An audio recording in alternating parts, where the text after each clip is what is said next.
Joe Biden brutally shut down Angela Merkel, leaving the German chancellor frustrated with the now US president in a row over what to do about Vladimir Putin. US President Joe Biden will come face to face with German Chancellor Angela Merkel as the two take part in a virtual edition of the annual Munich Security Conference this week. It will be the third time Mr. Biden has attended the conference, having made the trip in person as vice president in 2009 and 2015. Much has been made of how the Biden administration is likely to make a clean break from Donald Trump's standoffish approach to Mrs. Merkel and other EU leaders. Mr. Biden has made no secret of his willingness to promote transatlantic cooperation, but Washington and Berlin have already seen tensions rise over the Russia-backed Nord Stream 2 pipeline. The White House has made its position extremely clear, as new Secretary of State Antony Blinken claims he is determined to prevent Nord Stream 2's completion. Mrs. Merkel has said she wants to discuss the pipeline with Mr. Biden's team,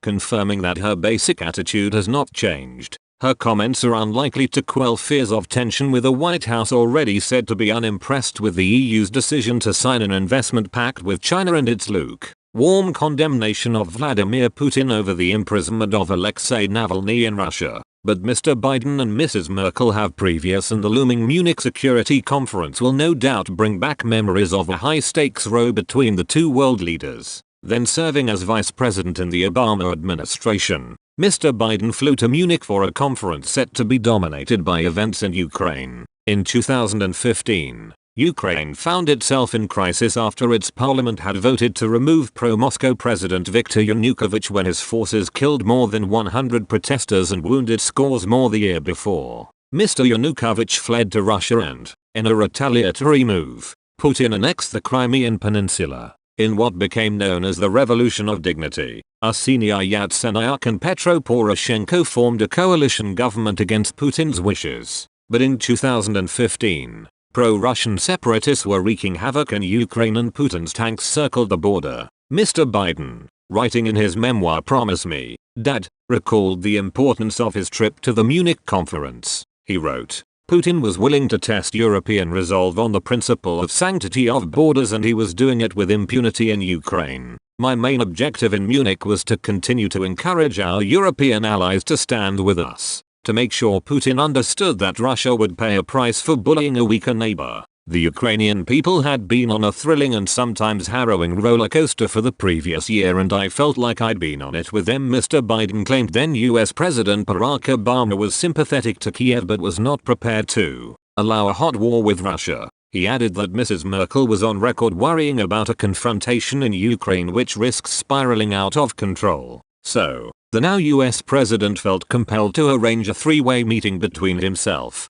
Mrs. Merkel and Mr. Poroshenko while they were all in Munich. He recalled, Merkel had a phone call with Putin scheduled for the next day. I wanted to be there at Poroshenko's side to make sure Merkel understood that the US remained ready to stand tough for him and his nation's borders. But when Mrs. Merkel addressed the Munich Security Conference, her speech was not strong enough for Mr. Biden, and her flat refusal to provide weapons to Ukraine disappointed the US delegation. He immediately ordered his team to revise his own speech, scheduled for later in the conference, to make it much tougher and clearer in its condemnation of Putin. And when Mr. Biden met Mrs. Merkel with Mr. Poroshenko at his side, the Americans' disappointment made a row inevitable. He added, Putin was the bad actor here, the chancellor assured Poroshenko, but she nonetheless pressed him to construct some sort of off-ramp for Putin. She was looking for concessions to take to Putin in her meeting with him the next day. She believed he needed to claim a victory.